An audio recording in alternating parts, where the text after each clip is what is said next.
नमस्कार, मैं हूं अनुज। आज के मुख्य समाचार में आपका स्वागत है। सीमावर्ती क्षेत्रों के विकास बिना देश सुरक्षित नहीं रह सकता, केंद्रीय गृह मंत्री अमित शाह।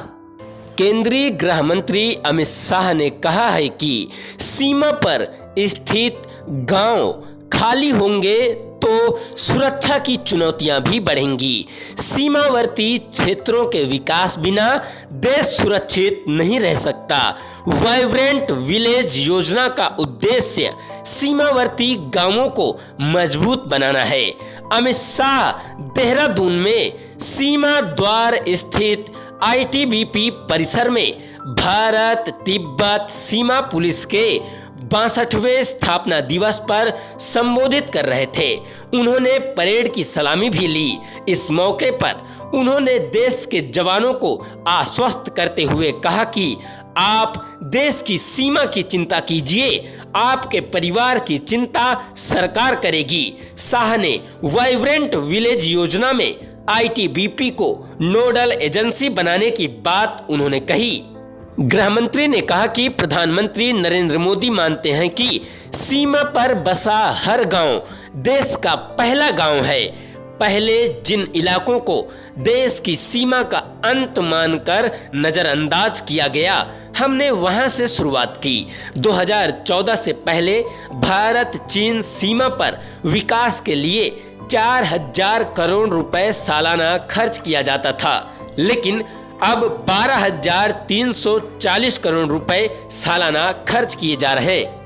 अर्धसैनिकों के लिए रेल और हवाई यात्रा में टिकट रिजर्वेशन का कोटा लागू किया गया। देश की स्थिति मजबूत हुई। शाह ने कहा कि आंतरिक सुरक्षा के मोर्चे पर देश की स्थिति मजबूत हुई है। हमारी 3 प्रमुख चुनौतियों कश्मीर, उत्तर पूर्व और नक्सल प्रभावित क्षेत्रों में उल्लेखनीय सुधार हुआ।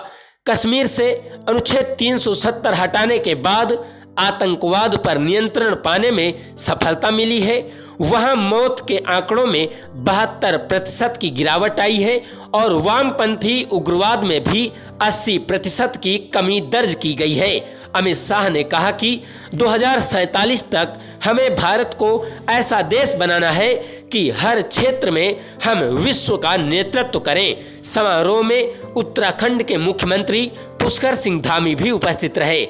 ITBP के महानिदेशक अनीश दयाल सिंह अतिथियों का स्वागत किया।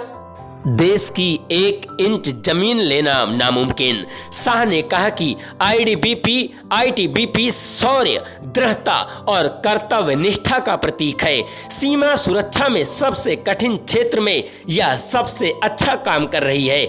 देश निश्चिंत है कि आपके रहते कोई 1 इंच भूमि भी हमसे नहीं ले सकता।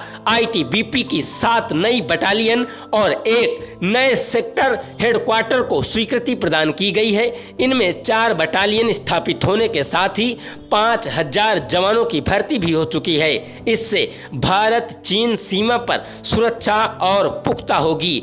130 करोड़ देशवासियों के दिल में है सम्मान। केंद्रीय गृह मंत्री ने कहा कि देशवासी चैन की नींद तब ले पाते हैं जब सैनिक अपने जीवन के स्वर्णिम वर्ष सीमा पर गुजारते हैं। उनकी सेवा, त्याग और बलिदान का कोई मूल्य नहीं है। पूरा देश इस जज्बे को सलाम करता है। दीपावली पर लोग अपने घर पे दीप जलाते हैं तो एक दीप सीमा पर तैनात सैनिकों को याद करके भी जलाना चाहिए, क्योंकि 130 करोड़ देशवासी दिल से वीर जवानों के त्याग, बलिदान, साहस और शौर्य का सम्मान करते हैं। बहुत बहुत धन्यवाद।